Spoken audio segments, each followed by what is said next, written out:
ஒரு ஹாஸ்பிட்டலில் கிரிட்டிக்கலான கண்டிஷனில் 2 வயசு குழந்தை இறந்து போகிறாங்க. அவங்க எப்படி இறந்து போகிறாங்கன்னு டாக்டர்ஸ் கண்டுபிடிக்க ரொம்பவும் திணறாங்க. போலீஸோட ஹெல்ப்பையும் எடுக்கிறாங்க. போலீஸ் கிட்டத்தட்ட உலகத்தில் இருக்கிற பல இடங்களுக்கு சுற்ற வேண்டியதாக இருந்தது இந்த குழந்தை இறந்து போனதுக்கான காரணத்தை கண்டுபிடிக்க. ஆனால் அந்த குழந்தை இறந்ததுக்கு முக்கியமான காரணம் அந்த குழந்தை வாழ்ந்த வீடு தான் அப்படின்னு சொன்னால் நம்மளால் நம்பவே முடியாது. நம்மளை சுற்றி இவ்வளோ ஆபத்துக்கள் நிறைஞ்சிருக்கான்னு யோசிக்க வைக்கும்.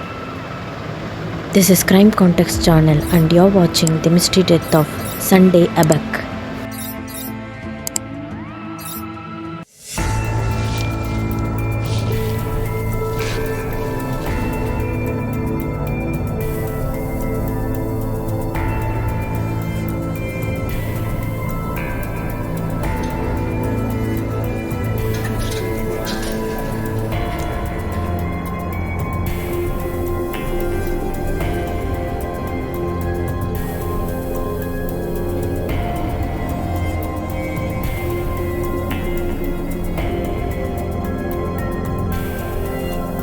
சண்டேங்கிற 2 வயதான நீக்ரோ குழந்தை அந்த ஃபேமிலியோட சூடன்ற நாட்டில் வாழ்ந்துட்டு வந்துட்டு இருந்திருக்காங்க.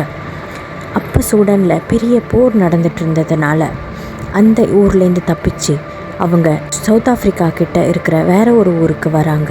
அங்கேயும் போர் கண்டினியூ ஆகிறதுனால அமெரிக்கா கிட்ட இருக்கிற வெளி மாநகரத்தில் வந்து தங்குறாங்க.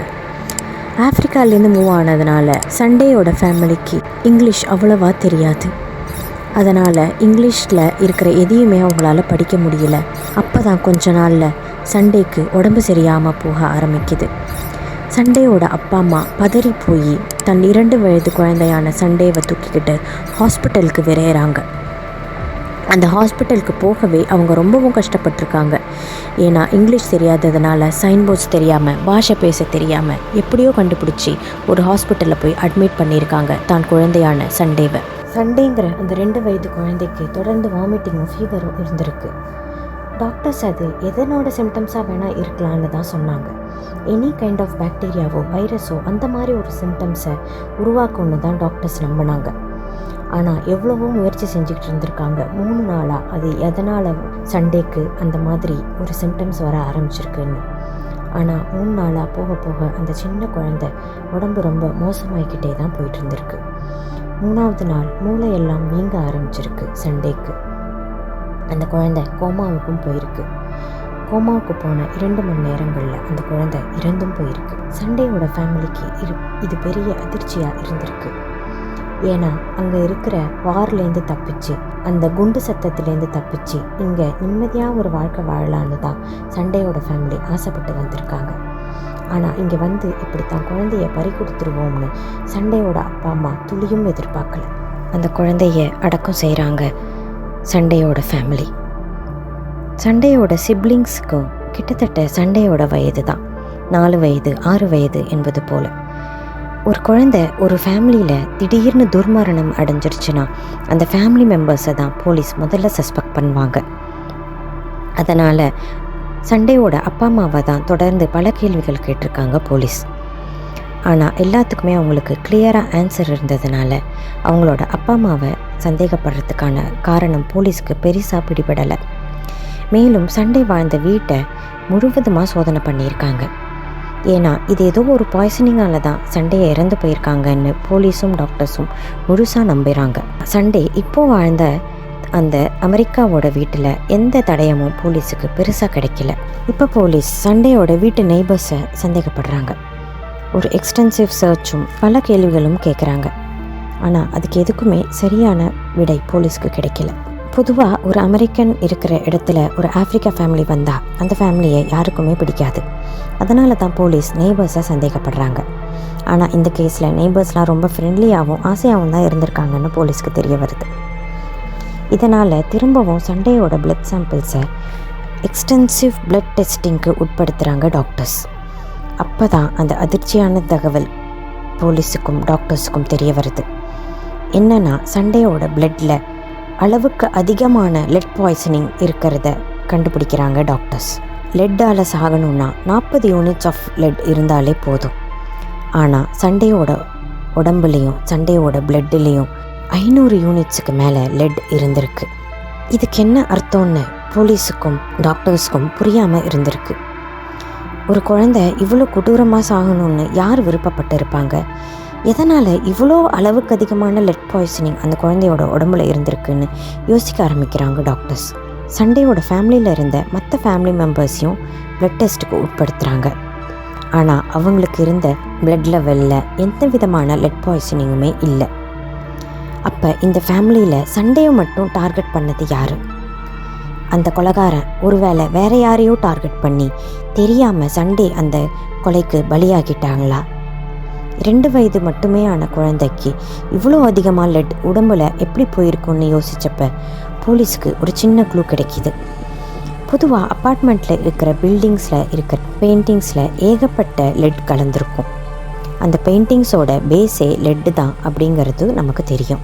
இதனால தான் அப்பார்ட்மெண்ட்டில் கொஞ்ச நாளுக்கு ஆக அந்த பெயிண்டிங்ஸை எல்லாத்தையுமே ரீபெயிண்ட் பண்ணணுங்கிறது பொதுவான ஒரு ரூல். இல்லைனா செவுத்தில் இருந்த அந்த பெயிண்டிங்ஸ் உறிஞ்சி கீழே விழ ஆரம்பிக்கும். அது தெரியாமல் எங்கேயாவது போய் பட்டு சாப்பாட்டில் விழுந்து ஒருவேளை சண்டேக்கு போயிருக்குமோன்னு போலீஸ் யோசிக்கிறாங்க. அதனால் அமெரிக்காவில் இப்போ அவங்க வாழ்ந்துட்டுருக்க வீடை சீல் பண்ணி அந்த செவுத்தில் இருக்கிற பெயிண்டிங்ஸோட லெட் பாய்சனிங் லெவலை டெஸ்ட் பண்ணுறாங்க போலீஸும் இன்வெஸ்டிகேட்டர்ஸும்.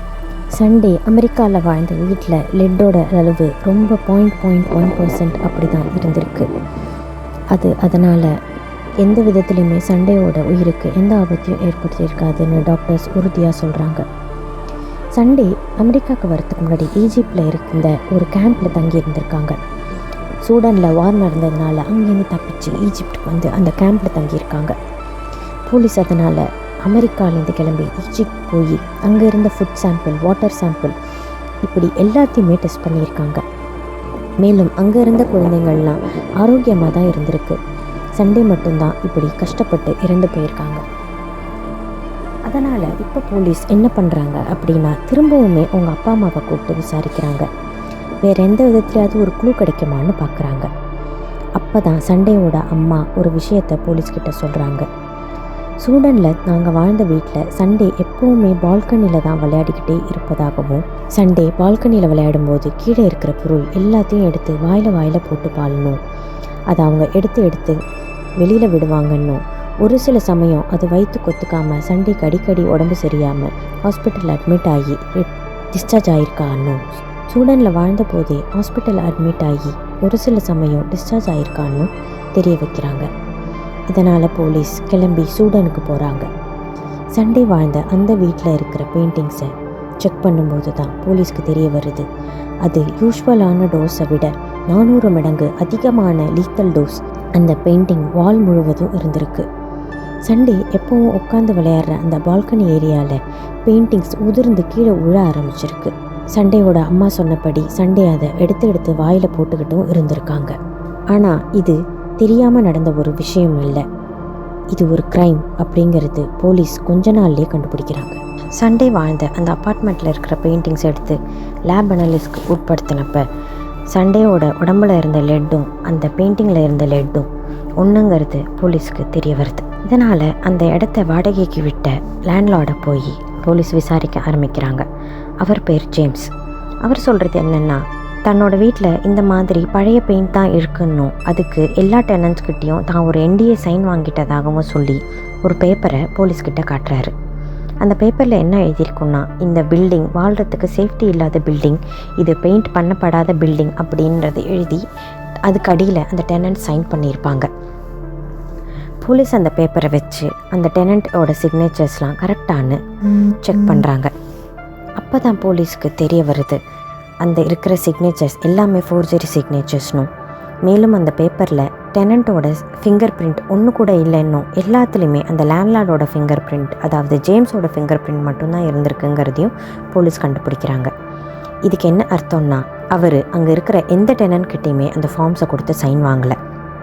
அந்த டெனன்ட்ஸ் போட்ட மற்ற ஃபார்ம்ஸில் இருக்கிற சிக்னேச்சரை பார்த்து இவராகவே இந்த NDAல சைன் பண்ணி ஒரு போலி ஆவணத்தை உருவ பண்ணி அந்த ஃபைலில் போட்டு வச்சுருந்துருக்காரு. இதை கண்டுபிடிச்ச போலீஸ் நேரடியாக அவர்கிட்ட கன்ஃபஸ் பண்ணப்போ அவர் குற்றத்தை ஒத்துக்கிறாரு. அவருக்கு கோர்ட் வெறும் 2 ஆண்டுகள் தான் சிறை தண்டனை வழங்குது. ஆனால் சண்டேயோட ஃபேமிலிக்கு காம்பன்சேஷனாக கிட்டத்தட்ட 20 லட்சம் ரூபாய் கிடைக்கிது. அந்த பால்கனியோ அந்த வீட்டையோ பெயிண்டிங் பண்ணுறதுக்கு குறைஞ்சது 5000 ரூபாய் தான் செலவாயிருக்கும். அதை பண்ணியிருந்தாருன்னா இந்நேரம் சண்டே உயிரோட சந்தோஷமாக அவங்க ஃபேமிலியோட வாழ்ந்துக்கிட்டு இருந்திருப்பாங்க. எல்லாருக்குமே கொஞ்சம் மனிதநேயம் மட்டும்தான் ஒரு விஷயத்தை செயல்படுத்தும் போது தேவைப்படுறதா இருக்குது. அந்த மனிதநேயம் இருந்துச்சுன்னா ஈஸியாக ஒரு உயிரை போகிறத தடுத்திருந்திருக்கலாம்.